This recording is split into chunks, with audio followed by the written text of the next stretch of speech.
I'm ready. Yeah. So for translation workflow, we have some of the fundamental inputs, which are roots and commentaries. So first iteration of our translation workflow, what we did was we used three commentaries in Tibetan and the root text, and we try to ground the translation uh, with the commentaries. And to do that, what we did is we created a combined commentary by uh, adding all the unique points in each of the commentaries together and creating a new commentary called combined commentary. And then we try to ground the translation on that. But it turns out that due to having lots of extra information in the commentaries, the translation sometimes adds some words to increase the interpretation, like to make it more accurate. But for us, we don't need like uh, new words that are not in the root text to be present in the translation. As translation should be whatever in the root text, it should be in the uh, translation. So to avoid that, in this our second interpretation, our second iteration, what we did was we added UCCA, and or we used UCCA for kind of getting all the relation between the entities, or all the implicit that are not explicitly mentioned in the root text that are implicit, and it can be found it using our commentaries. And we added all that and created UCCA. And then we have word by word translation, which is used for making sure that the translation stays very close to the root text, and also what word should be used. For that too, we use commentary to find the most appropriate word uh, of the Tibetan root text. And then yeah, so we use these three level of inputs. I mean, three high level of inputs, or which will be word by word, UCCS, semantic interpretation, and multi-level summary. So multi-level summary is basically uh, the chapter level or subsection level. It's not the summary of a verse, but more like a combination of verses, so that it will have some knowledge of uh, what is translated before this verse, or like after this verse, to have some um, knowledge about interverses, if they and it also increases the um, like Context.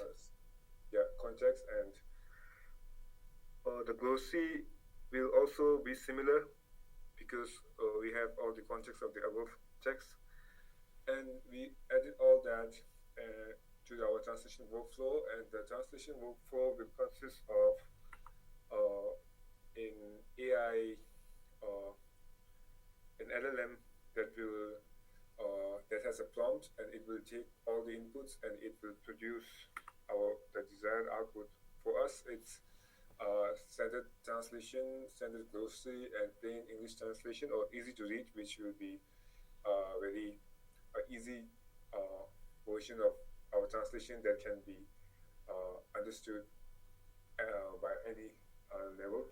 And the standard translation is more of a for like um, for people who are very into the Buddhism and stuff. And in the intermediate stuff, we have abstracted glossary, which will be used for standard translation, because we extract all the glossaries first, and then we see for each Tibetan text how many variation of translation it has produced, and then we select one based on all the translation, by seeing what is the word that goes all of the translation. And then um, we yeah, we'll use extracted glossary for that. And then we use translation evolution, which is basically, if you have, or we, in the translation workflow, what we do is first we draft a translation, then it gives a feedback, and then it uses the feedback to improve the translation,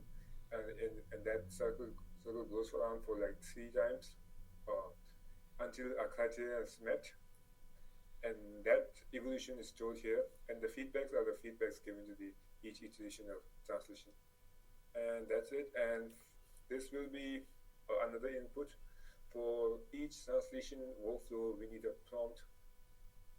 I mean, for each language, we need a different prompt because we found out that specific prompts that are in specific language produce a lot better result than having a general English prompt uh, that we can use for all the translation. And that's about it, I guess. Yeah. So I think Gayche, in when we say in the product section we have plain English translation, it can be, it is basically plain translation, right? It's like in our workflow we are trying to support multiple languages, right? Hmm. So it's yeah. The English is just an example for now Yeah, because yeah, yeah, exactly. we can Okay, okay, yeah. yeah, I'll change that. yeah. So I think standard translation is more like verse format, right? Those translation which are in verse format. Yes. So it's for texts like Chunjuk which are in verses, it will be In verse. verse. Okay, But okay.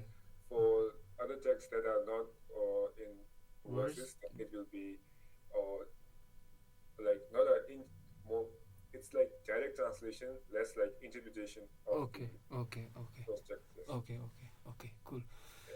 So I guess in the human input, we are also expecting some example translation also, right? Yes. So yeah. So there are different levels. I mean, different types of prompting, right? Yeah. And the LLMs tends to produce a lot better results if there's some examples Okay. because Okay. we call it in context learning. Okay. So yeah, I hope, but this is something I expect, but I don't know we will get it or not. But yeah, Okay. Okay. Cool. Cool. So yeah, I think it is so nice to see whole translation workflow in one single illustration. Yeah, I think it's a great work. Let's see how it turns out to be. yeah. Yep. Thank you.